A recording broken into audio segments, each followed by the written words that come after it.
హైదరాబాద్ గచ్చిబౌలిలో Indian super car racing season 2 కార్యక్రమంలో పాల్గొన్నారు CM Revanth Reddy. Bollywood actor Salman Khan ఇక ఇద్దరు కూడా పక్కపక్కనే కూర్చొని ముచ్చటించారు. ఈ రేసింగ్ లో బైకర్లు చేసిన విన్యాసాలు చూసి ఎంజాయ్ చేశారు. అయితే ఎల్లుండి రాష్ట్ర ప్రభుత్వం నిర్వహిస్తున్న గ్లోబల్ సమ్మిట్ కు సల్మాన్ ఖాన్ హాజరు కానున్నారు.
ఫ్యూచర్ సిటీలో తెలంగాణ రైజింగ్ గ్లోబల్ సమ్మిట్ కు ఏర్పాట్లు ముమ్మరంగా చేస్తున్నారు అధికారులు.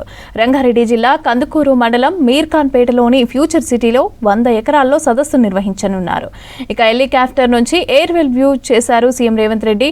అనంతరం ఫ్యూచర్ సిటీలో ఏర్పాట్లను పరిశీలించారు. దేశ విదేశాల నుంచి 2000 మంది ప్రముఖులు వస్తారని తెలిపారు డిప్యూటీ సీఎం బట్టి విక్రమార్క.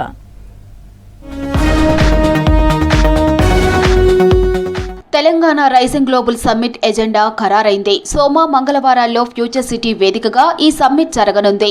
అంతర్జాతీయ ఆర్థిక సదస్సు నిర్వహణకు అధికారులు ప్రణాళిక సిద్ధం చేశారు. 2 రోజుల సదస్సులో వివిధ అంశాలపై 27 ప్రత్యేక సెషన్లు నిర్వహించనున్నారు. దేశ విదేశాల నుంచి ప్రముఖులు తరలిరానున్నారు.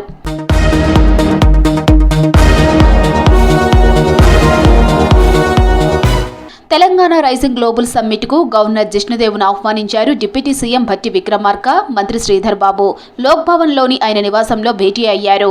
రాష్ట్ర ప్రభుత్వం ప్రత్యేకంగా ముద్రించిన గ్లోబల్ సమ్మిట్ ఆహ్వాన పత్రికను గవర్నర్ కు అందజేశారు భట్టి, శ్రీధర్ బాబు. తెలంగాణ ప్రభుత్వం అత్యంత ప్రతిష్టాత్మకంగా నిర్వహిస్తున్న గ్లోబల్ సమ్మిట్ కు ఏర్పాట్లు దాదాపు పూర్తయ్యాయి. అత్యాధునికంగా తెలంగాణ అట్రాక్షన్ ను ముస్తాబు చేస్తున్నారు. ఫ్యూచర్ సిటీలో ఏర్పాట్లను ఏరియల్ రివ్యూ నిర్వహించిన సీఎం ఆ తర్వాత సమ్మిట్ జరిగే ప్రాంతాన్ని పరిశీలించారు. అధికారులకు ఏర్పాట్లపై పలు సూచనలు చేశారు సీఎం రేవంత్ రెడ్డి.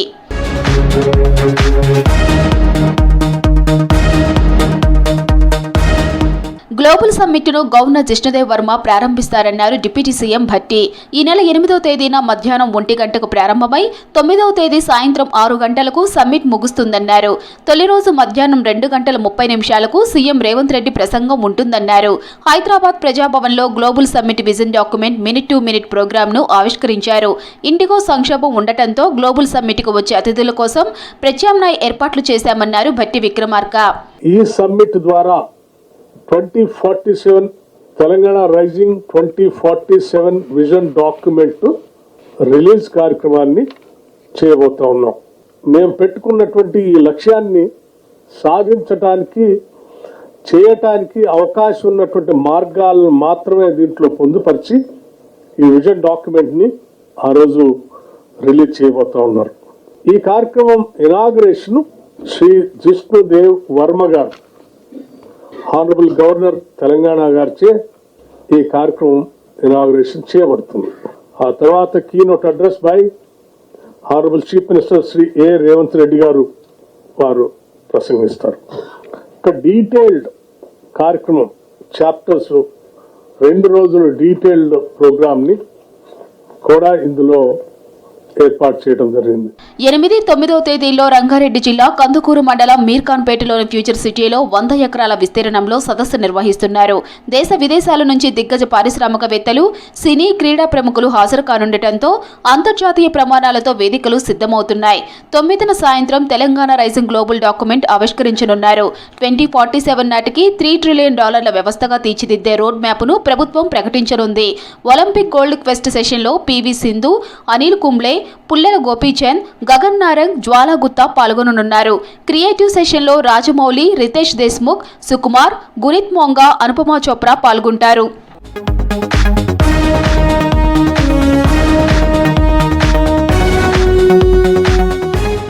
డెలిగేట్స్ ఆకట్టుకునేలా సిటీని ముస్తాబ్ చేసేందుకు ప్రభుత్వం భారీ ఏర్పాట్లు చేస్తోంది.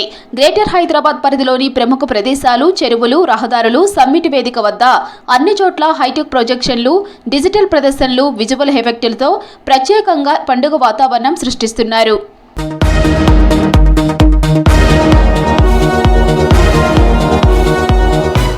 డిసెంబర్ 9న తెలంగాణ విజన్ డాక్యుమెంట్ను ఆవిష్కరించనుంది రాష్ట్ర ప్రభుత్వం. 2037 నాటికి $1 ట్రిలియన్ ఎకానమీ, 2047 వరకు $3 ట్రిలియన్ ఎకానమీ లక్ష్యంగా విజన్ డాక్యుమెంట్ ఉండనుంది. ఏ రంగాలపై ఫోకస్ చేయనుందో తెలపనుంది ప్రభుత్వం. ఫ్యూచర్ సిటీలో గ్లోబల్ సమ్మిట్ ఏర్పాట్లు చేస్తున్నారు అధికారులు. ఇక తెలంగాణ రైజింగ్ గ్లోబల్ సమ్మిట్కు దేశ విదేశాల నుంచి వచ్చే ప్రతినిధులను ఆకట్టుకునేలాగా హైదరాబాద్ను ముస్తాబు చేస్తున్నారు. అత్యాధునిక టెక్నాలజీ హంగులతో ఏర్పాటు తుది దశకైతే చేరుకున్నాయి. ఇక అతిథులకు తెలంగాణ సాంస్కృతిక వైభవాన్ని చూపించనున్నారు. ఫ్యూచర్ సిటీలో ఏర్పాట్లపై మరింత సమాచారం అనిల్ అందిస్తారు. భారత్ ఫ్యూచర్ సిటీలో భాగంగా దాదాపు ఈ గ్లోబల్ సమ్మిట్లో 46 దేశాల నుంచి 1686 ప్రతినిధులతో పాటు వివిధ పెట్టుబడులకు సంబంధించినటువంటి పెద్ద పెద్ద ప్రముఖులు, వ్యాపారవేత్తలు కూడా ఈ ఫ్యూచర్ సిటీకి రానున్నారు. సో ఈ ఏర్పాట్లను ఈరోజు సీఎం రేవంత్ రెడ్డి కూడా పర్యవేక్షించారు. స్వయంగా అటు ఏరియల్ వ్యూ ద్వారా తర్వాత ఈ సమ్మిట్ ఏదైతే గ్లోబల్ సమ్మిట్ జరగనుందో సో ఇక్కడికి లోపలికి వచ్చి సో ప్రతిదీ కూడా పరిశీలించారు. సో ప్రజెంట్ నేను ఈ గ్లోబల్ సమ్మిట్లో భాగంగా ఫ్యూచర్ సిటీలో ఉన్నటువంటి గ్లోబల్ సమ్మిట్లో ఉన్నాను. ఇది మొత్తం కూడా 50 మీటర్ల టన్నెల్, ఇది ఎల్ఈడి టన్నెల్. సో తెలంగాణ ఉట్టిపడే తెలంగాణకు సంబంధించినటువంటి టూరిజం కానీ, తెలంగాణ రాష్ట్రము చేసినటువంటి అభివృద్ధికి సంబంధించి చేపట్టబోయే అభివృద్ధి, తర్వాత ఇప్పటి వరకు అమలుపరిచినటువంటి సంక్షేమ పథకాలకు సంబంధించినటువంటి వీడియో మొత్తం కూడా ఈ ఎల్ఈడి రూపంలో ఇక్కడ కనిపిస్తుంది. ఇక చేపట్టబోయేటువంటి అన్ని పథకాలకు సంబంధించి కానీ, సంక్షేమ పథకాలు, సో ఇలా తెలంగాణ టూరిజంకి సంబంధించి కూడా అన్నీ కూడా ఇక్కడ ఏర్పడేలా ఈ లైటింగ్ ద్వారా ఏర్పాటు చేశారు. సో ఈ 50 మీటర్ల టన్నెల్ మొత్తం కూడా దేశ విదేశాల నుంచి కూడా అతిథులు రానున్నారు. సో వారి కోసం పెద్ద ఎత్తున కూడా ఏర్పాట్లు తుది దశకు చేరుకున్నాయి. ఈ నెల 8 మరియు 9వ తేదీలో ఇక్కడ జరగనున్నది. ఇక ముఖ్యంగా హైదరాబాద్ వ్యాప్తంగా కూడా ఇక్కడ జరిగేటువంటి అంటే ఈ ఫ్యూచర్ సిటీలో జరిగేటువంటి ప్రతిదీ కూడా అక్కడ కనబడేటువంటి విధంగా పలు ఏరియాల్లో కూడా చాలా అంటే చార్మినార్ కానీ, తర్వాత హుస్సేన్ సాగర్కి సంబంధించి కానీ, తర్వాత గోల్కొండ కోటకు సంబంధించి కానీ, దుర్గం చెరువులో కానీ, చార్మినార్, తర్వాత Secunderabad railway station, Kachiguda railway station, ఇట్లా హైదరాబాద్లో ఉన్నటువంటి ప్రధాన జంక్షన్లు ఏవైతే ఉంటాయో సో అక్కడ ఈ ఎల్ఈడి స్క్రీన్లు మొత్తం కూడా ఏర్పాటు చేస్తున్నారు. ఇక్కడ ఎవరైతే ఫ్యూచర్ సిటీకి రానటువంటి వారు ఉంటారో సో వారందరూ ప్రజలు చూసేటువంటి విధంగా, నగరవాసులు చూసేటువంటి విధంగా కూడా మొత్తం ఎల్ఈడి స్క్రీన్లు పెడుతున్నారు. ఇక మరోవైపు ఈ స్క్రీన్లలో కూడా అన్ని దేశాలకు సంబంధించినటువంటి ఫ్లాగ్స్ కూడా ఏర్పాటు చేశారు. సో మన ప్రపంచవ్యాప్తంగా ఉన్నటువంటి మరియు ఎవరైతే ఇక్కడికి దేశ విదేశాల నుంచి వస్తున్నటువంటి ప్రతినిధులే కానీ, వివిధ రాష్ట్రాలకు వచ్చేటువంటి సీఎంలకు సంబంధించి కొన్ని ఫోటోలతో పాటు ఇక పెట్టుబడులు, ఇన్వెస్ట్మెంట్స్ పెట్టేటువంటి వివిధ దేశాల నుంచి వచ్చేటువంటి అన్ని దేశాలకు సంబంధించి కూడా ఇక్కడ ఫ్లాగ్స్ ఏర్పాటు చేస్తున్నారు. మరోవైపు ఇప్పటికే ఆయా సీఎంలకు, దేశంలో ఉన్నటువంటి అన్ని రాష్ట్రాల సీఎంలకి ఇప్పటికే తెలంగాణకు సంబంధించినటువంటి మంత్రులకి ఒక్కొక్కరు ఆహ్వానం కూడా పంపారు. సో అందరికీ కూడా ఆహ్వానం చేరింది. ఎక్కడ కూడా చిన్న సమస్య తలెత్తకుండా అన్ని రకాల ఏర్పాటు చేయాలన్నారు. ఇక భద్రతా పరంగా చూస్తే మాత్రం ఇటు పోలీసులు కూడా స్వయంగా డీజీపీ గత 2 రోజుల నుంచి డీజీపీతో పాటు రాచకొండ కమిషనరేట్ పరిధిలో ఉన్నటువంటి ఈ ఏరియా కాబట్టి ఇక్కడ రాచకొండ కమిషనర్ కూడా స్వయంగా ఇక్కడ ఉండి ఎప్పటికప్పుడు పర్యవేక్షిస్తున్నారు పనులు. ఇంకా మరోవైపు నోవోటల్లో నుండి ఇక్కడికి వచ్చే వరకు కూడా ఎక్కడ ఎట్లాంటి ఇబ్బందులు లేకుండా సో ఇవన్నీ కూడా ఏర్పాటు చేస్తున్నారు. సో ఇప్పటికే అటు రోడ్లను కూడా ముస్తాబు చేశారు. ఇటు అన్ని చోట్ల కూడా హైటెక్ ప్రొటెక్షన్తో డిజిటల్ రూపంలో ప్రదర్శనలు అంటే ఆధునిక విజువల్ ఎఫెక్ట్తో ప్రత్యేకంగా ఆకర్షించుకునేటటువంటి విధంగా ఈ తెలంగాణ రైజింగ్ గ్లోబల్ సమ్మిట్ అనేది జరుగుతుంది. ఇక ఫ్యూచర్ సిటీలో మనకు చూడొచ్చు తెలంగాణ రాష్ట్రం అభివృద్ధి తీరును కూడా ఏర్పాటు చేయాలి, అక్కడ కూడా ఏర్పాటు చేశారు. మరోవైపు ఒక ప్రత్యేకమైనటువంటి ఆకర్షణగా ఉండే గ్లోబ్ ఆకారంలో తెలియజేసేటువంటి ప్రొజెక్షన్ కూడా ఏర్పాటు చేస్తున్నారు. ఇక రైజింగ్ గ్లోబల్ సమ్మిట్కి సంబంధించి టెక్నికల్తో అంటే అత్యాధునిక హంగులతో ఏర్పాటు చేస్తున్నారు. మరోవైపు ఇక్కడ వచ్చేటువంటి వారికి మనకి ఏదైతే ఒక పెద్ద నిర్మాణంలో ఎట్లయితే ఉంటాయో సో అట్లాంటి నిర్మాణంలో ఇక్కడ ఈ ఏర్పాటు చేస్తున్నారు. మరోవైపు చూడొచ్చు ప్రతి ఒక్క ఏదైతే తెలంగాణకు సంబంధించినటువంటి స్టాల్స్ కూడా అటు మనకి ఉమెన్ పవర్మెంట్కి సంబంధించి కానీ స్పోర్ట్స్కి సంబంధించి కూడా అతిరథ మహారాజులు ఇక్కడికి రానున్నారు. స్పోర్ట్స్ సంబంధించిన పుల్లల గోపిచంద్తో పాటు ఇంకా మరికొంతమంది ఇటు గుత్తాజాల కానీ సో ఇట్లాంటి వారు మరికొంతమంది కూడా రానున్నారు. ఇక నగర వ్యాప్తంగా కూడా దాదాపు 1500 చోట్లలో కూడా ఇట్లాంటి రంగురంగుల జెండాలతో ఈ వేడుక వైభవాన్ని చాటనున్నారు. ఇక మరోవైపు ఈ 3D ఎన్మార్ఫిక్ డిజిటల్తో సంబంధించి మాత్రం ఈ డిజిటల్ టన్నెల్ మనం చూస్తున్నటువంటి 50 మీటర్ల డిజిటల్ టన్నెల్లోనే చాలా వరకు కూడా తెలంగాణ అభివృద్ధి సంక్షేమ పథకాలు, అభివృద్ధి ఫలాలు సో ఇట్లాంటి అన్నీ కూడా దేశ విదేశాల నుంచి వచ్చిన వారికి కళ్ళకు కట్టేలా కనిపించేలా ఏర్పాటు చేయబోతున్నారు. సో జాతీయ స్థాయి నుంచి 727 మంది, ఇట్లా అంతర్జాతీయ స్థాయిలో 255 అంటే దాదాపు మనకి ఈ 1686 మందిలో అంతా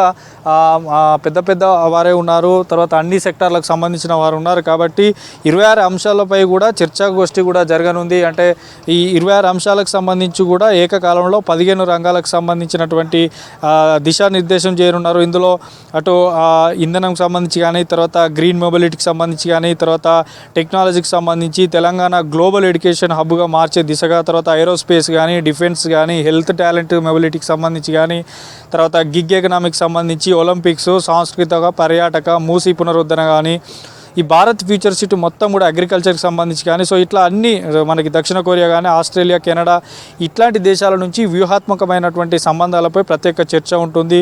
ఈ ఏదైతే గ్లోబల్ సమ్మిట్ ప్రారంభంలోనే ప్రారంభం అండ్ ముగింపు వేడుకలు అనేది మనకి సంగీత దర్శకుడు అయినటువంటి ఎంఎం కీరవాణి మ్యూజిక్ సహా గుస్సాడి, కోయబొమ్మ, ఒగ్గు కథ, కూచిపూడి, భరతనాట్యం, బతుకమ్మ, బోనాల వంటి తెలంగాణ కళా రూపాల ప్రదర్శన కూడా ఇక్కడ చేయనున్నారు.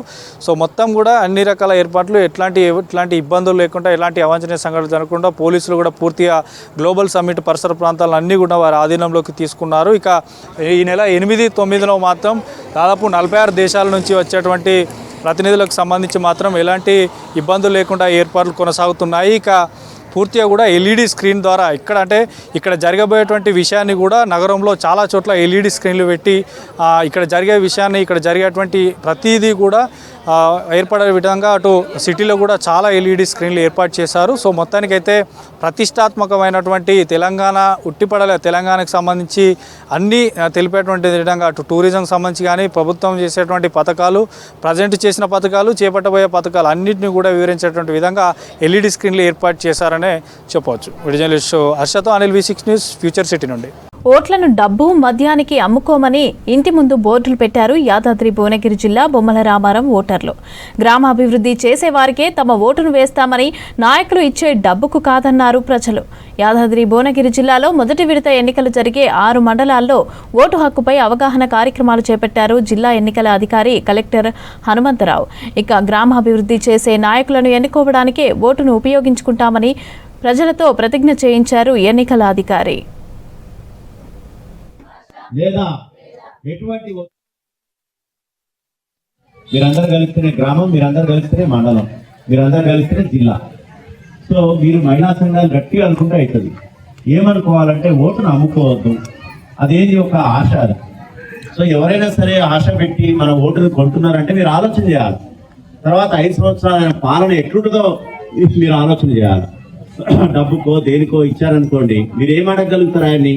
మీ ఇంటి ముందు మోరీ తీయలేకపోయినా అడగలేరు, మోహన్ చెల్లదు. గెలిచిన ఆయన వస్తాడు, డబ్బు తీసుకుని ఆయన వస్తే మీరు ఏమని అడుగుతారు ఆయన? సో మీరు ఊరికేసిరా ఓటు అని ఆయనే ఎదురు ప్రశ్నిస్తారు. ఇంటి ముందు మోరీ అట్టనే ఉంటుంది. ఈగలు, దోమలు, ఇవన్నీ కూడా ఉండి ఇంటిల్లిపాది కూడా జ్వరాల పారిన పడటం, డెంగ్యూ, చికెన్ గున్యా రావటం, లక్షల రూపాయలు ఖర్చు కావడం జరుగుతుంది. సో ఓట్ అనేది ఇప్పుడు మీరు కరెక్ట్ గా ఆలోచించి అభ్యర్థి ఎట్లాంటోడు, మంచోడేనా, ఈయన పాత చరిత్ర ఏంది, మనకు సేవ చేస్తాడా చేయడా, ఈ 5 ఏళ్ళు మనల్ని అభివృద్ధి పథంలో పెన్షన్ రాకపోతే పెన్షన్, లేకపోతే మోరీలు తీయటం, ఇతరత్ర సంక్షేమ అభివృద్ధి కార్యక్రమాలు చేస్తాడా, మనల్ని పట్టించుకుంటాడా అనేది చూడాలి తప్పితే తాత్కాలికంగా మద్యానికో లేకపోతే మన కులమనో లేకపోతే మన మతమనో ఈ విషయాలతోనో లేకపోతే మనకి ఇంకేదో మద్యం వీటన్నిటితో ఒక్కరోజు చికెన్ బిర్యానీ అనో ఈ తాత్కాలిక దానికి మీరు ప్రలోభానికి లొంగిందనుకోండి, తర్వాత 5 ఏళ్ళు అనుభవించాలి. మొహం జల్లదు మనకు అడగడానికి. ఎవరికైతే ఓటేసి ఎన్నుకున్నారో ఆయన అడగలేరు ఈ పనులు, మీ సమస్యల్ని చెప్పుకోలేరు. ఆయన కూడా మిమ్మల్ని చిన్న చూపుగానే చూస్తాడు. ఊరికే ఇచ్చిరా ఓటు అనే పాట ఆయన నోటి నుంచి వస్తుంది. వాళ్ళకు కూడా నిజమే, మరి మీరు సచ్చీలంగా ఉండి సక్రమంగా ఉంటే వాళ్ళు కూడా సక్రమంగా పనిచేసేటువంటి అవకాశం ఉంటుంది. కాబట్టి క్లియర్గా మీరు ఉండండి. మనం ఇక్కడికి వచ్చిందంటే ఒక ప్రతిజ్ఞ తీసుకొని పోవడానికి, ఎట్టి పరిస్థితుల్లో ఓటును అమ్ముకోము, ఎటువంటి ప్రలోభాలకు లొంగం, ఎటువంటి ఒత్తిళ్లకు లొంగం, కులం ఏదైనా మతం ఏదైనా ఆయన యొక్క చరిత్ర చూస్తాం, మంచి నాయకుడిని ఎన్నుకుంటాం. మన 5 సంవత్సరాల భవిష్యత్తు నిర్దేశించబడుతుంది. 5 సంవత్సరాలు బాగుండాలంటే ఈ యొక్క నిర్ణయం తీసుకుంటేనే మనం ముందుకు పోతాం. మా గ్రామం జలాల్పూర్, బొమ్మలరామరం మండలం, జిల్లా యాదాద్రి భువనగిరి. నిన్న బొమ్మలరామరంలో కలెక్టర్ గారి మీటింగ్ జరిగినది. కలెక్టర్ గారి మీటింగ్కి వెళ్ళాము మేము. మద్యము, డబ్బు, బహుమతులు ఇవి తీసుకోకుండా ఓటు వేయాలి. నా ఓటు మాత్రం నేను స్వచ్ఛందంగా ఓటు వేస్తాను. మద్యానికి కానీ డబ్బుకే కానీ బహుమతులే కానీ లొంగకూడదు. గ్రామ అభివృద్ధి జరగదు. గ్రామం అభివృద్ధి జరగాలంటే మనము డబ్బు, మద్యము తీసుకోకుండా నిజాయితీగా ఓటు వేయవలెను. ఓటు అవగాహన సదస్సుకు విచ్చేసినటువంటి గౌరవనీయులు కలెక్టర్ హనుమంతరావు సార్ గారు రావడం జరిగింది. సారు ఓటు అవగాహన గురించి చాలా మంచి విషయాలు చెప్పిండు. మద్యానికి కానీ డబ్బుకు కానీ బహుమతులకు కానీ లొంగిపోవద్దని చెప్పడం జరిగింది. ఆ విషయం నాకు చాలా బాగా నచ్చింది. ప్రతి ప్రయాణం వెనుక మొదటి అడుగు ఉండాలనేసి అనుకున్నాను. నా మార్పు ఏదో నాలో ఎందుకు జరగకూడదు అనేసి నేను అనుకున్నాను. నా ఓటు మాత్రం మద్యానికి కానీ డబ్బుకు కానీ గిఫ్టులకు కానీ లొంగిపోననేసి నా ఓటును మంచి వ్యక్తికి వినియోగించుకుంటానని అనుకుంటున్నాను.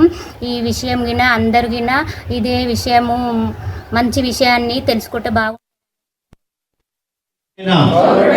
నేను ప్రజాస్వామ్యంపై విశ్వాసంతో మన దేశ ప్రజాస్వామ్య సంప్రదాయాలను స్వేచ్ఛాయుత, నిష్పక్షపాత, ప్రశాంత ఎన్నికల ప్రభావాన్ని నిలబెడతానని మతం, జాతి, ప్రాంతం, కులం, వర్గం, భాష లేదా ఎటువంటి ఒత్తిడులకి, ప్రలోభాలకి లొంగకుండా ఇప్పుడు జరగబోయే గ్రామ పంచాయతీ సర్పంచ్, వార్డు మెంబర్ల ఎన్నికలలో మాకు నచ్చిన, మేము మెచ్చిన అభ్యర్థికి ఓటు వేస్తామని ఇందు మూలంగా ప్రతిజ్ఞ చేస్తున్నాము. ఫ్లైట్ సర్వీసులను పునరుద్ధరించడానికి కృషి చేస్తున్నామని తెలిపింది ఇండిగో సంస్థ. త్వరలోనే సమస్యలను పూర్తిగా పరిష్కరిస్తామని ప్రకటించింది. అటు ప్రయాణికుల కోసం వివిధ ప్రాంతాలకు ఆర్టీసీ ప్రత్యేక బస్సులను శంషాబాద్ ఎయిర్పోర్ట్ నుంచి నడుపుతోంది. ఇక మరోవైపు ప్రత్యేక రైళ్లను కూడా అందుబాటులోకి తీసుకొచ్చింది south central railway.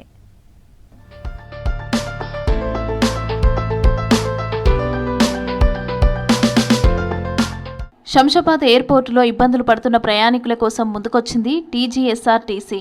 Rajiv Gandhi international airport నుంచి ప్రత్యేక బస్సులను నడుపుతోంది.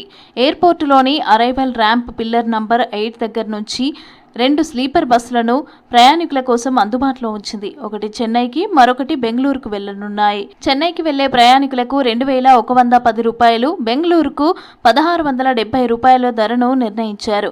రాజమండ్రి, కాకినాడ, విశాఖపట్నం జోన్ డి నుంచి బస్సులు నడుస్తాయని తెలిపింది టీజీఎస్ఆర్టీసీ.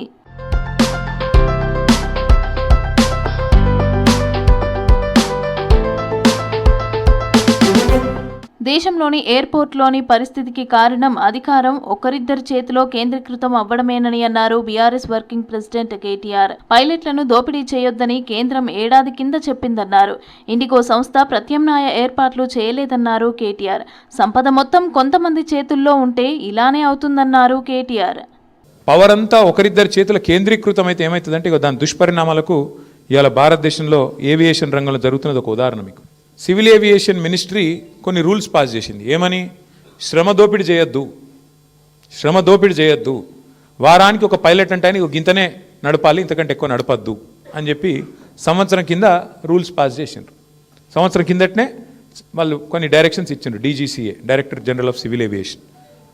ఇండిగో, ఎయిర్ ఇండియా రెండే ఉన్నాయి భారతదేశంలో, ఇంకోటి లేడు. ఇప్పుడు ఏమైందంటే ఇది లిటరల్గా ఇద్దరు వ్యక్తుల చేతులు మొత్తం భారతదేశంలోని విమానయానం మొత్తం 2 సంస్థల చేతులు ఆధీనం అయిపోయింది. ఏమైంది ఇవాళ? దానివల్ల సంవత్సరం కింద కేంద్ర ప్రభుత్వం చెప్పినా మార్చుకోక పని చేయలే, ప్రత్యామ్నాయం ఏర్పాటు చేసుకోలే. దాంతో ఏమైంది? నిన్న ఒక్క రోజు 1000 విమానాలు క్యాన్సిల్ అయినాయి. 1000, ఒకటి కాదు, 2 కాదు. మరి ఏమవుతుంది? ఎయిర్పోర్ట్ బస్ స్టాండ్ అయిపోయింది. వాస్తవం ఇది. ఏం జరుగుతుంది? కొంతమంది వ్యక్తుల చేతుల్లోనే మొత్తం శక్తి కేంద్రీకృతమైతే దానికి ఒక గొప్ప ఉదాహరణ, ఆ దుష్పరిణామానికి గొప్ప ఉదాహరణ నిన్న మొన్న విమానయాన రంగంలో జరుగుతున్న వ్యవహారం. విమానాశ్రయాల్లో ఉన్నవారిని గమ్యస్థానాలకు చేర్చేందుకు రైల్వే శాఖ చర్యలు చేపట్టింది. 37 రైళ్లకు 116 కోచ్లు అదనంగా జోడించాలని నిర్ణయించింది. దేశంలోని ప్రధాన నగరాలకు హైదరాబాద్ నుంచి స్పెషల్ ట్రైన్లు నడుపుతామని ప్రకటించింది దక్షిణ మధ్య రైల్వే. రద్దీ నేపథ్యంలో 3 ప్రధాన నగరాలకు ప్రత్యేక రైళ్లు నడుపుతున్నామని తెలిపారు CPRO శ్రీధర్. ఇప్పటికే కొన్ని ఎక్స్ప్రెస్ రైళ్లు అదనపు బోగీలతో నడుస్తున్నాయన్నారు శ్రీధర్.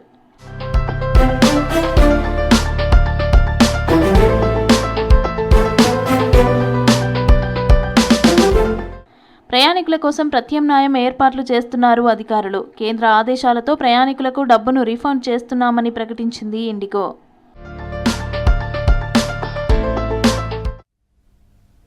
శంషాబాద్ ఎయిర్పోర్ట్లో ఇండిగో ఎయిర్లైన్స్ సెంటర్ వద్ద ప్రయాణికులు క్యూ కొనసాగుతోంది. ఇక ఫ్లైట్స్ స్టేటస్ తెలుసుకుంటున్నారు ప్రయాణికులు. దేశవ్యాప్తంగా కూడా ఇండిగో ఫ్లైట్స్ క్యాన్సిల్ కావడంతో ఇబ్బందులు పడుతున్నారు ప్రయాణికులు. ఇండిగో సంక్షోభాన్ని క్యాష్ చేసుకుంటున్న ఇతర ఎయిర్లైన్స్ పైన కేంద్రం సీరియస్ అయింది. విమాన ఛార్జీలను సవరించింది కేంద్రం. లగేజీతో పాటు వచ్చి వెనుతిరుగుతున్నారు ప్రయాణికులు. శంషాబాద్ ఎయిర్పోర్ట్లో పరిస్థితిపై మరింత సమాచారం అజయ్ అందిస్తారు. సంబంధించిన రాకపోకలు ఎక్కడికక్కడ క్యాన్సిల్ అవ్వడము, ఫ్లైట్స్ క్యాన్సిల్ అయిన క్రమంలో దేశవ్యాప్తంగా అన్ని ఎయిర్పోర్ట్స్ వద్ద కూడా ఇండిగో ఫ్లైట్స్ ఎవరైతే టికెట్స్ బుక్ చేసుకున్నారో వాళ్ళంతా కూడా పడిగాపులు కాయాల్సిన situation. At the same time Shamshabad ఎయిర్పోర్ట్లో ఉన్నటువంటి ఇండిగో సెంటర్ వద్దకి వచ్చి ఆ ఫ్లైట్స్ సంబంధించి స్టేటస్ ఏంటి అనేది తెలుసుకుంటున్నారు. ఇప్పటికే ఇండిగో సంబంధించిన ఫ్లైట్స్ అన్నీ కూడా క్యాన్సిల్ అవ్వడము, దాని తర్వాత చాలా వరకు పరిణామాలు మారిపోయినాయి. ఇండిగో ఎయిర్లైన్సే కాదు, దాంతో పాటు మిగతా ఎయిర్లైన్స్ అంటే దేశీయంగా ఏదైతే ఎయిర్లైన్స్ పనిచేస్తున్నాయో అవన్నీ కూడా దీన్ని క్యాచ్ చేసుకునే ప్రయత్నం చేసి ఒక్కసారిగా టికెట్ రేట్స్ అనేవి వేరే ఎయిర్లైన్స్ ఇండిగో సంక్షోభాన్ని క్యాచ్ చేసుకునే ప్రయత్నం చేసిన క్రమంలో ఇప్పటికే కేంద్ర ప్రభుత్వం కూడా దానిపైన సీరియస్గా దృష్టి పెట్టింది. ఫ్లైట్ ఛార్జెస్ సంబంధించి ఒక డీటెయిల్డ్గా ఇంతవరకు మాత్రమే ఫ్లైట్ సంబంధించిన ఛార్జెస్ పెట్టాలి, ప్రయాణికుల మీద భారము లేకుండా చూడాలి అంటూ ఇప్పటికే కొన్ని ఆదేశాలు కూడా జారీ చేసింది. ప్రస్తుతం మనం విజువల్స్లో చూస్తున్నాం శంషాబాద్ ఎయిర్పోర్ట్లో ఫ్లైట్స్ కోసం ఇండిగో సంబంధించి మెయిన్గా ఇండిగో ఫ్లైట్స్ అన్నీ కూడా క్యాన్సిల్ అవ్వడము, వివిధ ప్లేసెస్కి వెళ్ళాల్సిన వారు ఆల్రెడీ టికెట్స్ బుక్ చేసుకొని ఉన్నారు. సో వాళ్ళంతా కూడా లగేజ్లతో పాటు ఎయిర్పోర్ట్కి వచ్చి వెయిట్ చేస్తున్న సిచ్యువేషన్ ఉంది. సో మెయిన్గా ఇండిగో సంబంధించిన ఫ్లైట్స్ క్యాన్సిల్ అయిన తర్వాత ఒక్కసారిగా మిగతా ఎయిర్లైన్స్ సంబంధించి వాటిని క్యాచ్ చేసుకొని డిమాండ్ పెంచుకునే ప్రయత్నం చేశారు. సో దానికి మాత్రం ఇప్పటికే కేంద్రం కూడా చెక్ పెట్టిన సిచ్యువేషన్ చాలా క్లియర్గా కనబడుతుంది. దేనికి ఎంత మేరకు ఛార్జ్ చేయాలి అనే దానిపైన కూడా కేంద్రము క్లియర్ గైడ్ లైన్స్ కూడా ఇప్పటికే విడుదల చేసిన పరిస్థితి చాలా క్లియర్గా ఉంది. ఇటు ఛార్జీలకు సంబంధించి అంటే 500 కిలోమీటర్ల వరకు 7,500 రూపాయలు, 1000 కిలోమీటర్ల వరకు 12,000 రూపాయలు, 1,500 కిలోమీటర్ల వరకు 15,000 రూపాయలు, 1,500 కిలోమీటర్ల పైన అంటే 18,000 రూపాయలు. 18,000 రూపాయలు చివరిగా కేంద్ర ప్రభుత్వము ఫ్లైట్స్ సంబంధించి దేశీయంగా ఛార్జీని సెట్ చేసిన సిచ్యువేషన్. ఇక చెన్నై టు ఢిల్లీ టికెట్స్ సంబంధించి 20,000 పెంచి కొన్ని ఎయిర్లైన్ సంస్థలు కూడా ఈ ఇండిగో సంక్షోభాన్ని క్యాచ్ చేసుకునే ప్రయత్నం చేసింది అనేది కూడా కొంతమేరకు తెరపైకి వస్తుంది. దాంతోపాటు ఇటు ముంబై టు ఢిల్లీ సంబంధించి 35,000కు పైగా కూడా పెంచి వసూలు చేసిన సిచ్యువేషన్. సో ఈ విధంగా ఇష్టానుసారంగా ఇండిగో సంక్షోభాన్ని దృష్టిలో పెట్టుకొని మిగతా ఎయిర్లైన్స్ ఈ విధంగా ప్రజలపై భారం పడే విధంగా, మెయిన్గా ప్రయాణికులపై భారం పడే విధంగా ఒక్కసారిగా రేట్లు పెంచి ఇష్టానుసారంగా వసూళ్లు చేస్తున్నారు అనేది కొంతమేరకు కేంద్ర ప్రభుత్వం కూడా సీరియస్గా తీసుకొని రేట్స్ సంబంధించిన పూర్తి స్థాయిలో డీటెయిల్డ్గా ఇంత పరిమితి మాత్రమే ఛార్జ్ చేయాలి అంటూ కూడా చెప్పిన సిచ్యువేషన్. ఇక శంషాబాద్ నుండి ఇండిగో ఫ్లైట్స్ బుక్ చేసుకొని వేరే ప్రాంతానికి వెళ్ళే వారంతా కూడా ఒక్కసారిగా స్టక్ అయిపోవడంతో ఇప్పటికే తెలంగాణ ఆర్టీసీ కూడా ప్రత్యేకమైన బస్సులను ఏర్పాటు చేసే దిశగా కూడా చర్యలు తీసుకుంది. ఇటు చెన్నై, బెంగళూరుకి 2 స్లీపర్ బస్సులకు సంబంధించి ఏర్పాటు చేశారు. దాంతోపాటు ఇక్కడ నుండి రాజమండ్రి, ఏపీకి సంబంధించి కొన్ని ప్రాంతాలకి వెళ్ళే వారి కోసం కూడా కొన్ని ప్రత్యేకమైన బస్సులని ఏర్పాటు చేసింది తెలంగాణ ఆర్టీసీ. సో మొత్తానికి ఇండిగో ఎయిర్లైన్స్ సంబంధించి ఈ సంక్షోభము, ఇండిగో ఎయిర్లైన్స్ దేశవ్యాప్తంగా కూడా నిలిచిపోవడము, ఫ్లైట్స్ సంబంధించి అన్ని కూడా క్యాన్సిల్ అయిపోయిన క్రమంలో పెద్ద ఎత్తున ఇండిగో నుండి ట్రావెల్ చేయాల్సిన వారంతా కూడా తీవ్రమైన ఇబ్బందులు పడుతున్న సిచ్యువేషన్. ఎయిర్పోర్ట్స్లోనే పడిగాపులు కాయాల్సిన పరిస్థితి ఏర్పడుతుంది. సో ఫ్లైట్స్ క్యాన్సిలేషన్ సంబంధించి కొన్ని ఏరియాస్ సంబంధించిన దాంట్లో, అంటే ఉదాహరణకి కేరళకి ఇప్పుడు ఫ్లోటింగ్ ఎక్కువగా ఉంది.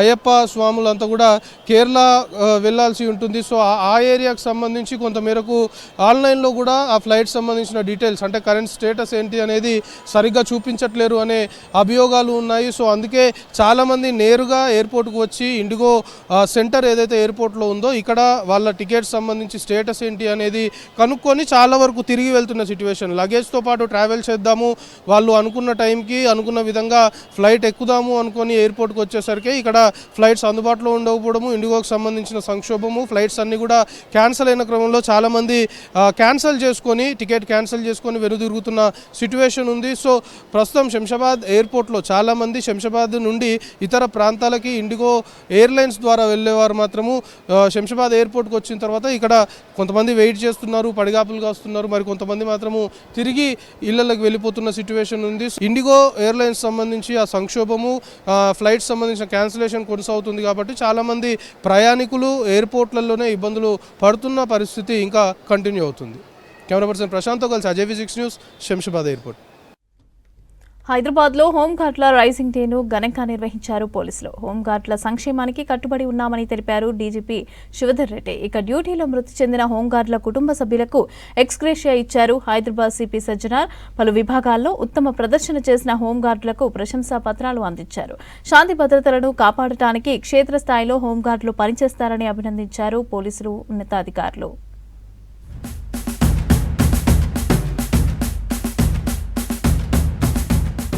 రాష్ట్రంలో హోంగార్డుల కొత్త నియామకాల ప్రతిపాదనలు పరిశీలిస్తున్నామన్నారు DGP Shivdhar Reddy. Aarogyasri, double bedroom ఇండ్ల కేటాయింపు పైన ఆలోచన చేస్తున్నామన్నారు. డ్యూటీ అలవెన్స్ 921 నుంచి 1000, ట్రాఫిక్ విధుల్లో 30% పొల్యూషన్, హజార్దాస్ అలవెన్స్, డ్యూటీలో మరణిస్తే 33 లక్షల బీమా, ప్రమాదం, సహజ మరణంపై 5 లక్షల ఎక్స్గ్రేషియా ఇవ్వనున్నట్లు తెలిపారు. హోంగార్డుల వ్యవస్థాపక దినోత్సవం సందర్భంగా శుభాకాంక్షలు తెలిపారు డీజీపీ. రాష్ట్ర వ్యాప్తంగా అన్ని యూనిట్లలో హోంగార్డు డే ఘనంగా నిర్వహించాలని ఆదేశించారు. కీలక విభాగాల్లో ప్రతిభ చూపిన వారిని సన్మానించాలన్నారు.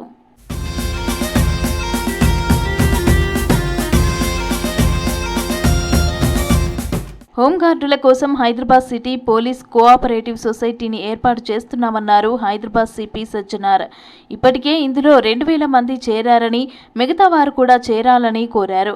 హోంగార్డ్ 63వ రైజింగ్ డే వేడుకలను హైదరాబాద్ పెట్లబుర్జులోని సిఏఆర్ హెడ్ క్వార్టర్స్ లో ఘనంగా నిర్వహించారు పోలీసులు. 63వ హోంగార్డ్స్ రైజింగ్ డే సెలబ్రేషన్ చేయడం జరిగింది. ఇక్కడ మన హోంగార్డ్స్, మన డీసీపీ రక్షిత నేతృత్వంలో, మన కమాండెంట్ కిషన్ రావు నేతృత్వంలో చాలా బాగా పనిచేస్తున్నారు. ఈరోజు కూడా పరేడ్ బాగా చేశారు వాళ్ళకు, ఎందుకంటే బాగా బిజీ ఉండే ప్లేస్ ఇది. అయినా 48 గంటలు ఒక మంచి ప్రాక్టీస్ చేసి ఈరోజు బాగా పరేడ్ చేశారు హుషేన్ నేతృత్వంలో. వాళ్ళందరూ కూడా నేను అభినందించడం జరిగింది. వాళ్ళందరూ కూడా తెలుసు మనకు హోంగార్డ్స్ చాలా, అంటే మన లా అండ్ ఆర్డర్లో కావచ్చు, మన క్రైమ్లో కావచ్చు, ట్రాఫిక్లో కావచ్చు చాలా ఒక ఇంపార్టెంట్ రోల్ ప్లే చేస్తున్నారు. మా హైదరాబాద్ సిటీ పోలీస్లో 5,500 మంది హోంగార్డ్స్ ఉన్నారు. ఇప్పుడు దాదాపు 1,600 మంది ట్రాఫిక్లో పనిచేస్తున్నారు. మిగతా వాళ్ళు వేరే వేరే డిపార్ట్మెంట్స్లో పనిచేస్తున్నారు. వాళ్ళు ఎక్కడ పని చేసినా పోలీసుగా సమానంగా పనిచేయడం జరుగుతుంది. సో వాళ్ళని కూడా నేను పేరు అభినందిస్తూ వాళ్ళు ఇట్లానే కష్టపడి హైదరాబాద్ సిటీ పోలీస్కు, తెలంగాణ పోలీస్కు మంచి పేరు తీసుకురావాలని చెప్పి నేను కోరడం జరిగింది. వాళ్ళు కొంత సమస్య మా దృష్టి కూడా రావడం జరిగింది. ముఖ్యంగా వాళ్ళు డబల్ బెడ్రూమ్ ఇల్లు కోసం కావచ్చు, మన రాజీవ్ శ్రీ ఆరోగ్య స్కీమ్ కోసం కావచ్చు, అవన్నీ ప్రపోజల్ కూడా ప్రభుత్వ దగ్గర ఉంది. అవి కూడా ఫాలోఅప్ చేయడం జరుగుతుంది. శాంతి భద్రతలను కాపాడటంలో హోంగార్డుల సేవలను ప్రశంసించారు హైదరాబాద్ సిపి సజ్జనార్. హోంగార్డులకు కూడా హెల్త్ ఇన్సూరెన్స్, డబుల్ బెడ్రూమ్ ఇండ్లు ఇవ్వాలని ప్రతిపాదన పెడుతున్నామని చెప్పారు.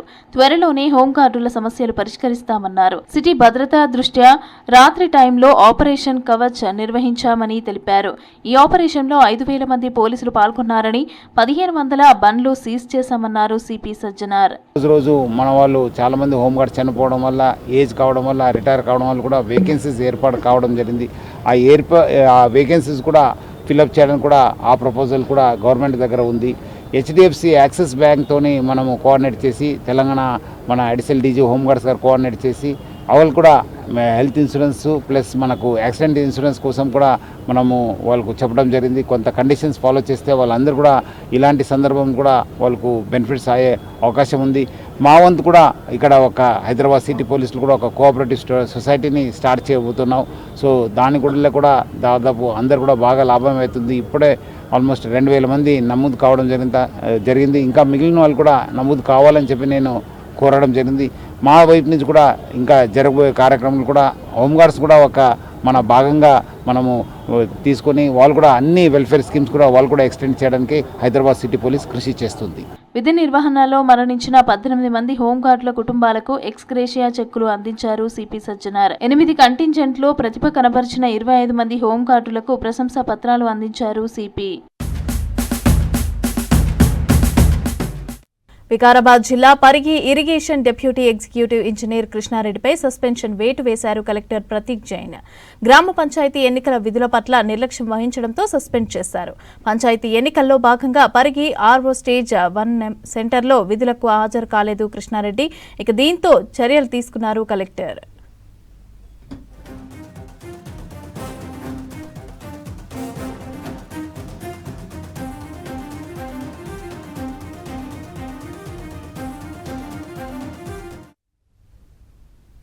Smart phone addiction, junk food వల్ల వచ్చే అనారోగ్యంపైన చిన్నారుల్లో అవగాహన కల్పించేందుకు మియాపూర్లో అంతరాగ్ని పేరుతో ఆర్ట్ ఎగ్జిబిషన్ ని ఏర్పాటు చేశారు నిర్వాహకులు. ఎక్స్పోలో చిన్నారులు వేసిన పెయింటింగ్స్ ని ప్రదర్శించారు. ఈ పెయింటింగ్స్ సందర్శకులను ఆకట్టుకున్నాయి. అయితే ఈ ఆర్ట్ ను అమ్మడం ద్వారా వచ్చే డబ్బుని అనాథలకు, ఫుడ్ అదేవిధంగా ఎడ్యుకేషన్ కోసం ఖర్చు చేస్తామని తెలిపారు నిర్వాహకులు. ఉద్దేశం ఏంటంటే మనకి జనరల్గా చెడు అలవాట్లు ఉంటూ ఉంటాయి పిల్లలకి. ఈ చెడు అలవాట్లు మనం బయట తీయడం కోసం మనతో పోరాడుతూ ఉంటాము. అట్లా పోరాడకుండా ఒక మంచి అలవాటును మనం కొత్తగా ఇంట్రడ్యూస్ చేయాలన్నమాట. వయలిన్ ప్లే చేయడము, మ్యూజిక్ ప్లే చేయడము వాళ్ళకి ఇంట్రడ్యూస్ చేయాలి. దానివల్ల వాళ్ళు ఈ ఫోన్ చూసుకోవడం మానేయడం అవి స్లోగా తగ్గించేస్తారు. ఆ టేస్ట్ వాళ్ళు తెలిసినప్పుడు మంచి టేస్ట్, చెడు టేస్ట్ ఆటోమేటిక్గా పోతుంది. అంటే మనం తెలియకుండానే మనం దానికి అడిక్ట్ అయిపోతున్నాం. దాని ప్రభావం చదువు మీద కూడా ఉంటుంది. స్లోగా వాళ్ళు చదువులో డల్ అయిపోతూ ఉంటారు అనమాట. అలా కాకుండా మన ఇండియాలో ట్రెడిషన్లో చాలా మంచి ఫుడ్స్ ఉన్నాయి. అవి మనం ఇచ్చినట్టయితే వాళ్ళు హెల్తీగా ఉంటారు. అట్ ద సేమ్ టైం ఇటువంటి వాటికి అలవాటు పడకుండా ఉంటారని నా ఉద్దేశం. పిల్లలకు నేర్పించాలని ఇండైరెక్ట్గా మనము చూపిస్తున్నాం. నేను ఈ ఆర్ట్ గీసాను. ఈ ఆర్ట్ నాగాలాండ్ ఆర్ట్ స్టైల్, కాలమాక్రి ఆర్ట్. చాలామంది వేస్తారు, మోస్ట్లీ వుడ్ కార్వింగ్ మీదే వేస్తారు. కాబట్టి నాకు వుడ్ కార్వింగ్ రాదు, సో నేను పేపర్ మీద వేసాను. ఎగ్జిబిషన్ చాలా బాగుంది. నేను ఫ్రెండ్స్తో చాలా మందితో మాట్లాడాను. ఎక్కువనా నేను యానిమే వేస్తాను. 9 years నుంచి నేను వేస్తూనే ఉన్నాను. నేను 3 years నుంచి వేస్తున్నాను. సో అది 9 years ప్రాక్టీస్కి నాకు ఆర్ట్స్ వచ్చేసింది. ప్రతి మనిషికి డిఫరెంట్ ఒపీనియన్స్ ఉంటాయి, ప్రతి మనిషికి డిఫరెంట్ పర్స్పెక్టివ్స్ ఉంటాయి. సో ఇవన్నీ ఆర్ట్ వర్క్స్ అన్నీ చూస్తే బాగా క్లియర్గా అర్థమవుతుంది ఏ ఆర్ట్ వర్క్స్ ఉన్నాయి, ఏ పర్స్పెక్టివ్స్ ఉన్నాయి. అన్నీ కలిసి ఉంటే బాగా ఎక్స్ప్రెసివ్గా ఉంటుంది, బాగా అన్ని చూడడానికి. మొబైల్ ఎక్కువగా పిల్లలు అడిక్ట్ అయిపోతున్నారు ఈ మధ్య. దాంతో వాళ్ళల్లో ఉన్న సృజనాత్మక అంతా తగ్గిపోతుంది. సో మేము ఏం చేసామంటే ఆ మొబైల్ యూసేజ్ వల్ల వచ్చిన నష్టాలని పిల్లలకి అర్థమయ్యే రీతిలో వాళ్ళతోనే చేపించి డిస్ప్లే చేస్తాం. సో ఎవరొచ్చి చూసినా, పిల్లలు బయట వాళ్ళు వచ్చి చూసినా, ఆ పిల్లలు చేసేటప్పుడు వాళ్ళు రిఫ్లెక్ట్ చేసుకుంటారు దీనివల్ల వచ్చిన నష్టం ఏంటి అని. దాని గురించి అది మెసేజ్ వెళ్తుంది, వాళ్ళలో సృజనాత్మక కూడా పెరుగుతుంది. వాళ్ళు చాలా బాగా ఎంజాయ్ చేస్తూ చేశారు. అండ్ వాళ్ళు చేసేటప్పుడు కూడా ఎస్ మనం ఇది మిస్ అవుతున్నాము, ఇది మళ్ళీ రిఫ్లెక్ట్ చేసుకుని మళ్ళీ ఇది తప్పు జరగకూడదు అని అనుకుంటూ, so there is a reflection happening. అది నేను క్లియర్గా చెప్తున్నాను. వచ్చిన ఎవ్రీ ఇయర్ ఏదైతే అమౌంట్ వస్తుందో